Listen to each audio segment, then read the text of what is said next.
When we first started drafting our review for Bo Path of the Teal Lotus, the takeaway was something along the lines of playing this will definitely help pass the time while you continue to wait for Hollow Knight Silksong. While that sentiment still remains true, it feels slightly dismissive of Squid Shock and the work that they have done crafting this incredible adventure.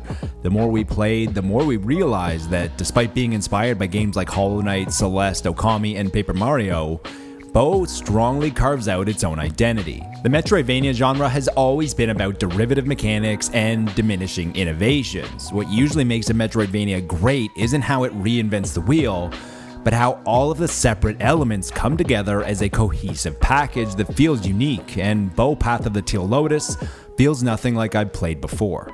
Before jumping in, we just wanted to take a quick second to talk about our 2024 goals as an outlet. Our two main goals are getting more quality comments and getting to 15,000 subscribers. If you're unfamiliar, we're trying to blur the lines between content creation and traditional media, and our mission is to do this while creating a more elevated and positive environment without negativity or toxicity.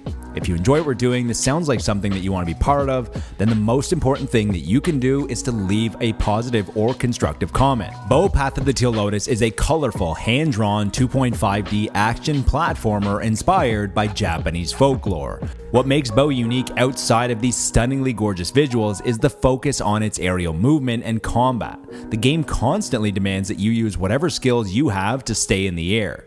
Not only does this system make Bo feel unique in a world of copycats, but it leads to some extremely satisfying and challenging sections, and this works in harmony with an absolutely flawless performance and tight controls that have razor-sharp responsiveness. In addition to the stunning art, the world design is beyond reproach, and you know this because you can explore without constantly looking at your map.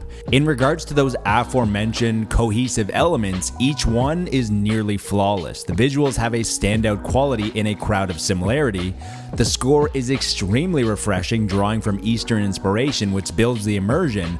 The plot was engaging with witty dialogue that didn't overstay its welcome, and the bosses were not only unique from one another, but were also epic in scale and challenge. Most games are usually inspired from one source, which usually feels like an iteration or almost an attempt to capitalize on its popularity. What's incredible is that you can feel all the aspects of inspiration in Bo, but it never feels like a lazy attempt to use what's already been done. So you get a little bit of the witty writing and the slight paper cutout visuals from Paper Mario, platforming sections that absolutely push your limits from Celeste, the rich cultural tapestry inspired by Japanese culture, folklore, and mythology similar to Okami, and then you have the obvious Hollow Knight inspiration. There are very minimal downsides to Bo. The bosses are such a spectacle that there can be so much happening on the screen at once, especially the further that you progress, which can at times be hard to find out where you are in the midst of all the chaos. Now, the folklore and mythology inspired quests were great, but I wish it told the player which ones were main and which ones were optional. Time is limited, and sometimes sticking to the golden path is nice if you'd rather just finish the game as opposed to see every single thing that it has to offer. Finally, giving the player the ability to drop pins on their map at a point of interest could have alleviated some of the frustration near the end when the map is very large and you need to return to certain areas. Right before 2024 started, we looked ahead at 10 of the most anticipated Metroidvanias coming out, with Bo Path of the Teal Lotus being on the shortlist. We declared that there was a very good chance that 2024 could end up being one of the best years for the genre in a long time. Bo Path of the Teal Lotus is making us look like Nostradamus due to its addicting, unique, and near-perfect Metroidvania experience. Till next time, remember to be nice to your fellow gamer, but more importantly, be nice to your fellow human.